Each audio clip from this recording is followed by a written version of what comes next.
Chainsaws are used extensively by a wide range of people in many industries. The chainsaw is of great assistance when fast cutting of timber is required. But if the chainsaw is not properly maintained, its potential for causing injury cannot be underestimated. In this program, we will show you the features of a modern chainsaw and how to maintain them safely.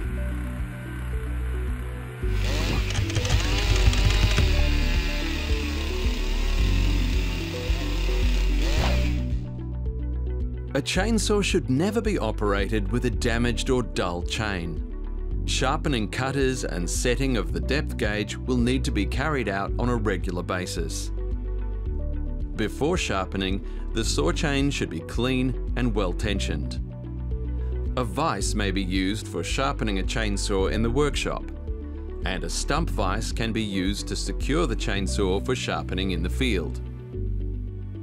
Indications that sharpening is required occur when the chain requires excessive pressure to cut or produces dust instead of wood chip.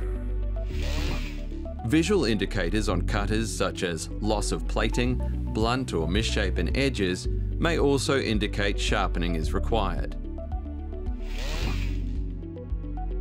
Sharpening and depth gauge settings are usually carried out using a